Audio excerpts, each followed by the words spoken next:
कभी वक्त पड़ेगा तब बाइबल को थोड़ा सा साइड कर सकते हैं। ये हम अपनी बात कर रहे हैं। तो आप कानून को अपने हाथ में लेंगे? कानून को आप लेंगे?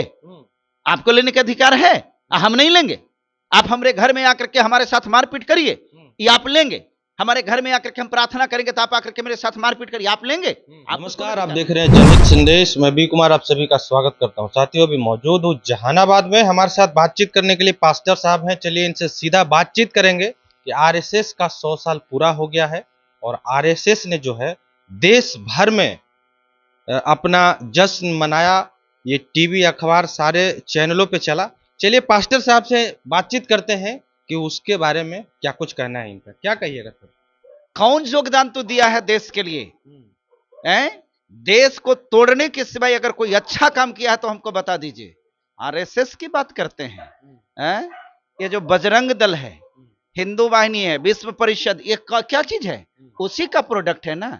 आज जो देश में गुंडागर्दी करने वाला है कौन है? ये इसी का प्रोडक्ट है ना। और आप प्रधानमंत्री की बात करते हैं। प्रधानमंत्री कौन? हमारे देश को बड़का तोहफा दे दिया, देश को बहुत बड़का सोने की चिड़िया बना दिया। क्या कर दिया देश को? देश आज रसातल की ओर चला गया है। बड़ा देशभक्त संगठन कोई है तो बताइए। अपना दही को कोई खट्टा कहता है तो नाम बताइए। अपना दही को कोई खट्टा कहता है उसका नाम बताइए, कोई है? अरे महाराज, एक चोर जो होता है ना, वो चोरी भी करता है ना। आप कहे कि ये क्या बात हुई? ये यही बात हुई। मैं आपको ये बताना चाह रहा हूं कि कोई व्यक्ति अगर बुरा करता है ना तो भी वो तारीफ ही करता है। कोई आदमी नहीं कहता कि मैंने अच्छा काम बुरा किया है। कोई कहता है? नहीं कहता है। हम आपसे यही बात पूछना चाह रहे, बहुत सिंपल सी चीज में, कि आप आज देश में लोकतंत्र बच गया है? आज देश में लोकतंत्र है? लोकतंत्र से ही चल रहा है देश।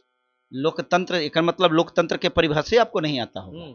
लोकतंत्र के परिभाषा आपको अबे नहीं करता है। आप पत्रकार, खाली माइक उठा लेने से कोई पत्रकार बन जाता है? लोकतंत्र का क्या परिभाषा है? तो आपके हिसाब से देश चल कैसे रहा है? मेरे हिसाब से देश जो चल रहा है ये अनैतिकता से चल रहा है। देश जो चल रहा है ये गुंडागर्दी के साथ चल रहा है, ये तानाशाही के साथ चल रहा है। महाराज, जहां पर देश का इलेक्शन कमीशन बिक चुका हो, जहां पर इलेक्शन कमीशन का कोई मर्यादा नहीं रह गया हो, जहां पर इलेक्शन कमीशन को खुलेआम कहा जा रहा है कि चोर है, क्या रह गया है? जहां पर प्रधानमंत्री के बारे में कह रहे कि प्रधानमंत्री गद्दी छोर, ये क्या रह गया है? भारत में लोकतंत्र नहीं है आपके हिसाब से? भारत में लोकतंत्र अब बिल्कुल नहीं बच गया है। आप एक बात बताइए, इसके पहले जो लोकसभा का चुनाव था उसमें अब की बार 400 के पार का नारा कौन लगा रहा था? बीजेपी। काहेला?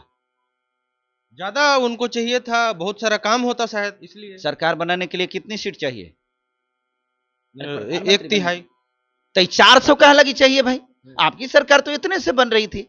ये 400 पार इसलिए चाहिए था कि संविधान बदलना था। ये संविधान को बदलने वाले लोग हैं, आपको मालूम है, ये वही लोग हैं जब संविधान सभा से संविधान पारित हुआ था तो इसका विरोध करने वाला यही आरएसएस है। ठीक है, और इसकी बात कर रहे हैं। यही है जो कितने वर्षों तक की बात छोड़िए, अभी को कैसे पता कि 400 पार अगर आता तो संविधान बदल दिया? ये हमको कहने से थोड़ी होगा। तो बीजेपी के सारे नेता, बहुत सारे नेता ये बात बोला है। मैं थोड़ी अपनी बात कह रहा हूं। नेता कहां कोई बोला है? क्या बात करते हैं? इसका मतलब होता है कि आप न्यूज से अपडेट नहीं हैं। न्यूज से अपडेट होइए। और हम इतने बात नहीं करें। इसको तो बहुत सारे नेता लोग जो है इस बात को बोला रहे संविधान बन करके रखाया हुआ है भाई साहब। बीजेपी का, आरएसएस का, मनुवाद का संविधान बन करके रखाया हुआ है। ठीक है, और वही जो कसक रह गया था ना संविधान न बदलने की, वो अपना बेचारा सिक्का में बदल करके संतोष कर रहा है। ठीक है, कि चलो अब कम से कम भारत माता के हाथ में ये भगवा झंडा ही धरा दो, कम से कम एकरे से संतोष कर लो। ठीक है, आज एक चीज को समझ लीजिए, देश को बचाने का समय आ गया है। आप देश के 4th पिलर है, लोकतंत्र के 4th पिलर कहलाते हैं। आप एक मीडिया है, आप एक पत्रकार हैं। आपका काम ईमानदारी से उन तमाम चीजों को विरोध करना भी है। आज आपका सवाल करना ये काम है, लेकिन हम आपसे पूछ रहे हैं, ये सवाल पूछ रहे हैं कि आज बताइए तो देश में जो लोकतंत्र में चुनाव की प्रणाली है, पहले चुनाव हम लोग पढ़ते थे सिविक्स में, पॉलिटिकल साइंस में, कि चुनाव का प्रक्रिया क्या होता था कि प्रधानमंत्री होता था, एक विपक्ष का नेता होता था, और सुप्रीम कोर्ट के जो चीफ जस्टिस होता है वो होता था। आज वो मिला करके इलेक्शन कमीशन को चुनता था। आज क्या हो गया है, कैसे ये चुनाव होता है, सॉरी, ये इलेक्शन कमीशन का चुनाव कैसे होता है? अमेंडमेंट लाया गया। ठीक है, अमेंडमेंट लाया गया, बनाया गया कि एक प्रधानमंत्री एक उसी दल का नेता, उसी के जो सरकार है तो उसी के दल का एक नेता और एक विपक्ष, ये मिलकर। अब बताइए, आप प्रधानमंत्री हैं और आप ही के पार्टी के एक नेता जो है वो मिलकर के चुनेगा, तो आपके विरुद्ध में तो नहीं जाएगा, वो तो आप ही के साथ में वो रहेगा।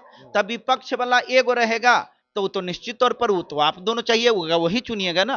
तो आपके चुना हुआ होगा तो आप ही के फेवर में काम करेगा। तो देश में लोकतंत्र नहीं है, देश में जो इलेक्शन की प्रणाली है वो समाप्त हो गई है। ईवीएम के द्वारा बार बार चुनाव ईवीएम के द्वारा होता है। जितना भी डेवलप कंट्री है कहीं भी अब ईवीएम से चुनाव नहीं होती है। ईवीएम के बारे में एलन मस्क से लेकर के बहुत सारे लोगों ने कह दिया है कि ईवीएम भरोसेमंद नहीं है।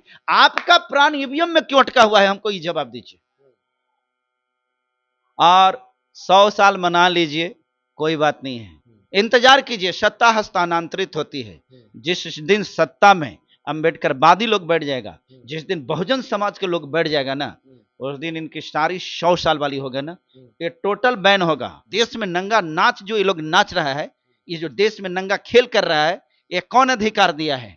आपसे हम ये पूछ रहे हैं, ये देश लोकतंत्रात्मक है कि नहीं है? अगर देश डेमोक्रेटिकल है तो इस देश में धर्मनिरपेक्षता भी है, इस देश में प्रत्येक धर्म को मानने का अधिकार है, प्रत्येक धर्म के लोगों को रहने का अधिकार है। किसको, कौन आपको अधिकार दे दिया है? हम अपने घर में प्रार्थना सभा आप रोड पर जाकर के दुर्गा पूजा के पंडाल बना करके लोगों को गाड़ी तक को रोक सकते हैं, हम अपने घर में भी प्रार्थना सभा नहीं चला सकते हैं। आप बड़े बड़े कानून ला सकते हैं, 1 करोड़ रुपया जुर्माना हो जाएगा, लेकिन उसी राज्य की बात कर रहे हैं।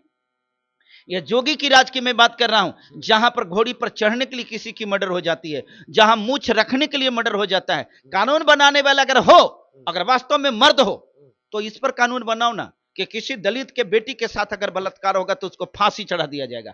बनाओ ना कानून कि अगर किसी शेड्यूल कास्ट किसी भी दलित का बेटा की हत्या हो जाएगा इस जाति के नाम पर, तो उसको हम फांसी चढ़ा देंगे। ये कानून काहे नहीं बनाते हो? ये बनाना चाहिए ना। अच्छा का कानून लाए कि हम दलितों को, हम गरीबों को, हम शूद्रों को, हम यहाँ के अनुसूचित जाति के लोगों को, अनुसूचित जनजाति लोगों को हम सुरक्षा का कानून बना रहे हैं। बनाए इतनी कड़ी कानून। हिंदुओं पर किसी से खतरा थोड़ी है, वो कहीं ना कहीं आप लोग धर्म परिवर्तन करा करके जो है हिंदू धर्म को कमजोर करने का काम कर रहे हैं, तभी तो सरकार ऐसा कानून लेकर आती है। आपका धर्म ही इतना कमजोर क्यों है कि हम बदल देते हैं? आप अपने धर्म को मजबूत बनाइए ना। मजबूत तो है ही है, आप लोग तो धर्मांतरण करवा के कमजोर कर रहे हैं। मजबूत है तो आपका बदल कैसे जाता है? आप अगर मजबूत हैं, हम आपको कहेंगे कि धर्म बदलिए, बदलिएगा? अरे आपको हम बोल रहे हैं आप अपना धर्म बदलिएगा, नहीं तो काहे नहीं बदलिएगा? आप क्यों नहीं बदलिएगा? काहे बदलेंगे? तो इसी प्रकार से और लोग काहे बदल दे रहा है? आप लोग ब्रेन वॉश करते हैं, उन लोगों को पता नहीं क्या खिलाते हैं। ब्रेन वॉश क्या होता है? आपका है ना, आपसे ज्यादा कोई ब्रेन वॉश करने वाला है? आपके पास में प्रधानमंत्री, आपका राष्ट्रपति, आपका देश के मुख्यमंत्री, आपका राज्यपाल, आपका सब ब्रेन वॉश करने वाला है। आपका यहां से लेके विदेश तक सब विद्वान, आपका पढ़ने का अधिकार आपको, हम लोगों को तो भाई आपने पढ़ने का अधिकार ही छीन लिया था जी, तो हम कितना ब्रेन वॉश करने वाले होंगे? आप रुपया की बात करते कि पैसा दे दे करके धर्मांतरण कराता है। प्रधानमंत्री आपका है, आपके पास में सबसे ज्यादा रुपया है, आपसे ज्यादा रुपया केकरा है? हमारा पास में रुपया है, हम किसी को धर्म बदलने के लिए पैसा देंगे? धर्म बदलने, अगर पैसा से धर्म बदलता तो ये सबसे बड़ा काम, ये सबसे ज्यादा धर्मांतरण का काम को बीजेपी को करना चाहिए था। जो पैसे वाले हैं उसको करना चाहिए। कर तो यारो है महाराज रुपया वाला जी, आपको मालूम है ना? इनके पास में तो भाई एक से एक रुपये वाले लोग हैं, है ना? तो रुपया वाले दे दे करके धर्मांतरण जो है ना, जो लोगों को बदल दे। और सबसे पहले तो हमको लगता है कि बड़ी सारे मुस्लिम लोग हैं, वो गरीब लोगों के पास में जा करके रुपया दे करके बदल ले। कैसे तो चले ना आवे आंगन टेढ़। अरे महाराज आप अपनी कमी को मिटाइए, ठीक है? ये सच्चाई नहीं है कि धर्म परिवर्तन आप लोग मने करवा रहे हैं? सुनिए, एगो बात आपको स्पष्ट बताते हैं, डंका की चोट पर बताते हैं। हम लोगों को सिखाते हैं कि नशा नहीं करना, हम लोगों को सिखाते हैं व्यभिचार न करना, हम लोगों को सिखाते हैं पाप न करना, हम लोगों को सिखाते हैं कि बेईमानी नहीं करना, हम लोगों को इंसान बनाने की बात करते हैं, हम लोगों को नशा मुक्त करने का काम करते हैं, हम लोगों को सामाजिक बनाने का काम करते हैं, हम लोगों को जीवन को बनाने का काम करते हैं, उसको कैरेक्टर बिल्डअप करने का काम करते हैं। अगर ये धर्मांतरण है, अगर इसको धर्म बदलना कहते हैं, तो हम ये काम जिंदगी भर करते रहेंगे। तो जो आपने बताया वो तो वाकई सही था, वो तो होना चाहिए, वो तो हर धर्म में होता है। अच्छा। लेकिन कहीं ना कहीं हिंदू धर्म से निकाल करके उसको सीधे आप ईसाई धर्म में लेके चले जाते हैं। तो ये बता रहे हैं धर्मांतरण जो है, धर्म को बदलना, ये किसी की बाप की बपौती है। इसने संविधान में हमको अधिकार मिला है, संविधान में हमको अधिकार मिला कि हम जिस धर्म को चाहे उस धर्म को अपना सकते हैं। आप न अपना सकते हैं, लेकिन आप औरों को कैसे ला रहे हैं इस धर्म में? हम जिस धर्म को मानते हैं हम अपने धर्म का प्रचार कर सकते हैं, ये संवैधानिक अधिकार है। हम जिस धर्म को मानते हैं उस धर्म का प्रचार करने का अधिकार हमको है। आप जाकर के यहां से लेकर के पताल गंगा तक जाकर के आप प्रचार कर सकते हैं, आप रोड पर, सड़क पर जाकर के रोड को जाम करके प्रचार कर सकते हैं। हम नहीं कर सकते हैं? हम देश के नहीं हैं? अरे हम देश के हैं कि नहीं है? हम ही देश के हैं ना। आपको प्रचार करने का अधिकार, हमको प्रचार करने का अधिकार नहीं है। ये गुंडाई करिएगा, दबंगई करिएगा, इसलिए आप कर रहे हैं कि आप सरकार में हैं। जिस दिन सरकार बदल जाएगा ना, एक एक चीज का बदला ले लिया जाएगा। सरकार कब माने बदलेगा? आप लोग कब सत्ता में आएंगे? आप सरकार के ऊपर इतना हमलावर रहते हैं, आप ही क्यों नहीं सत्ता में चले जाते हैं? आखिर कब तक आप लोग ऐसे बोलते रहेंगे? या आप जो कहते हैं कि हमारे लोगों के ऊपर में माने शोषण होता है, हर समय जो है जुल्म करते हैं वो लोग, तो फिर आप सत्ता में क्यों नहीं चले जाते हैं? सत्ता में हम पहले से इसलिए नहीं आते थे कि हम परमेश्वर के लोग हैं। सत्ता में जो लोग होते हैं, हम लोगों की ऐसी अवधारणा होती है कि वहां पर जाने के बाद हमको झूठ, लंद फंद, ये वो करना पड़ेगा, और हम इस सब चीज से दूरी बना करके रहते हैं। इसलिए कि हम पवित्रता में रहना चाहते हैं, हम शुद्धता में रहना चाहते हैं।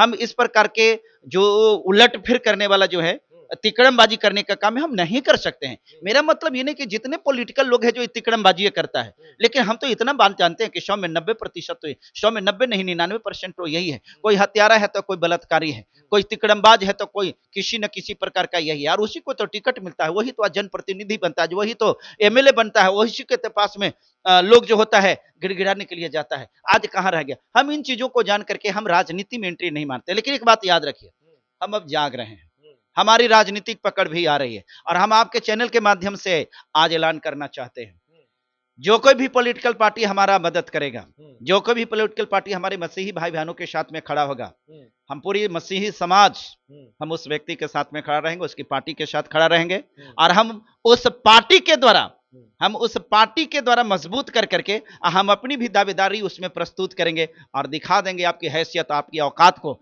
और आप हमें कुछ नहीं बिगाड़ पाइएगा, हमें कुछ नहीं बिगाड़ पाइएगा। बिगाड़ रहे हैं तो सिर्फ इसलिए बिगाड़ रहे हैं कि हमारी बाइबल की शिक्षा हमारे जीवन में बताता है, हम किसी के साथ में प्रतिशोध नहीं ले सकते, हम किसी के साथ बदले की भावना से नहीं रह सकते, हम किसी व्यक्ति को मार नहीं सकते, सता नहीं सकते, उसको गाली नहीं दे सकते, उसके साथ में किसी भी प्रकार की चीज नहीं कर सकते। हमें बाइबल सिखाती है, लेकिन कभी वक्त पड़ेगा तो बाइबल को थोड़ा सा साइड कर सकते हैं। ये हम अपनी बात कर रहे हैं। तो आप कानून को अपने हाथ में लेंगे? कानून को आप लेंगे? आपको लेने का अधिकार है, हम नहीं लेंगे। आप हमारे घर में आकर के हमारे साथ मारपीट करिए, ये आप लेंगे? हमारे घर में आकर के हम प्रार्थना करेंगे तो आप आकर के मेरे साथ मारपीट करिए, आप लेंगे? आपको कौन अधिकार दिया है? तो आप तो माने धर्म में जो है दूसरे धर्म के लोगों को अपने धर्म में ला करके कहीं ना कहीं धर्म परिवर्तन करवा रहे हैं, जिसके वजह से जो है प्रशासन को या सरकार को जो है ऐसा एक्शन लेना पड़ता है। इसको आप गलत कैसे कर सकते आपके हैं? पास में अगर प्रमाण है तो प्रमाण क्यों नहीं देते हैं कि देखिए इन्होंने धर्म बदलवाया था, इतना इतना प्रमाण सब जानी क्यों नहीं कर देते हैं? अरे हम धर्म परिवर्तन कराने तो धर्म परिवर्तन कानून है ना, कर भी सकते हैं, करवा भी सकते हैं। हमारे को धर्म करवाना, हमको धर्म अच्छा लगता है, हम मसीह को मानते हैं। आपको भी कहें भाई साहब मसीह को मानिए ना, आप यीशु मसीह को मानिए, तो एकरा में गैर कानूनी चीज क्या हुआ? गैर कानूनी है ना कि आपको हम डराए, तो ये ना गैर कानूनी है। इसको तो चिन्हित किया जा ही रहा है। बहुत सारे ऐसे प्रदेश है, मध्य प्रदेश है, छत्तीसगढ़ है, उत्तर प्रदेश है, और भी बहुत सारे ऐसे राज्य हैं जहां पे तो चिन्हित किया जा रहा है, सरकार कर रही है, बोल रही है कि यहाँ पे धर्मांतरण जो है हो रहा है। तो इसमें आपको कबूल करने में क्या जा रहा है? हमको हंसी आता है कि आप लोग कैसे पत्रकार बन गए।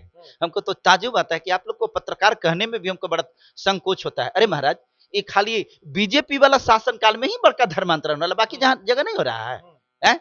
अरे धर्मांतरण की अगर बात है तो धर्मांतरण खाली बीजेपी शासित प्रदेश में कहीं हो रहा है भाई? है और जगह क्यों नहीं हो रहा है? ऐसा नहीं है। अभी वर्तमान में जो है हर जगह बीजेपी शासित राज्यों में अगर देखा जा रहा है तो कहा भी जाएगा बीजेपी शासित राज्य में ही, और बाकी दूसरे प्रदेशों में भी आप करवा रहे होंगे, लेकिन वहां की चर्चा नहीं है। बट बीजेपी स्टेट में जो है आप लगातार करवा रहे हैं, तो ये तो सच्चाई है। हम ये पूछ रहे हैं कि तो अन्य प्रदेशों में क्यों नहीं है? बीजेपी शासित प्रदेश में ही लोग ठान लिया कि एकरे में धर्मांतरण कराना है। देखिए ऐसा कुछ नहीं है। धर्मांतरण के बारे में आपको भी जानना चाहिए। सवाल बार बार पूछते हैं धर्मांतरण, कभी कभी सच्चाई के भी पक्ष लीजिए, सिर्फ ना हम जान रहे हैं कि आप मनुवाद से प्रेरित हैं, हम जान रहे हैं कि आप हिंदुत्व से प्रेरित हैं, लेकिन सवाल यहाँ एक जब माइक पकड़ते हैं ना, तो आपको इंसानियत, ईमानदारी का बात करना चाहिए। हम परमेश्वर के लोग सिर्फ एक काम जानते हैं, हम जानते हैं इंसानियत को स्थापित करना। मेरे लिए कोई धर्म नहीं होता है, हमारे लिए हिंदू, मुस्लिम, सिख, ईसाई सब समान है। हम जिस धर्म को मानते हैं, हम इंसानियत धर्म को स्थापना करना चाहते हैं। हम चाहते हैं कि मानव बचे, हम चाहते हैं कि इंसान बचे। आप चाहते हैं कि इंसानियत मर जाए, आप चाहते हैं कि इंसानियत की हत्या हो जाए, मानवता की हत्या हो जाए। आप बताइए बड़ा कौन, हम कि आप? हम इंसानियत को बचाना चाहते हैं, आप इंसानियत की हत्या करना चाहते हैं। अब बताइए इंसानियत को। चलिए, तो ये थे पास्टर साहब, इन्होंने अपनी बात को बड़े ही बेबाकी तरीके से रखा है। वीडियो कैसा लगा कमेंट करके आप अपनी प्रतिक्रिया जरूर दीजिएगा। बाकी मिलते हैं किसी दूसरे खबरों के साथ, तब तक के लिए धन्यवाद।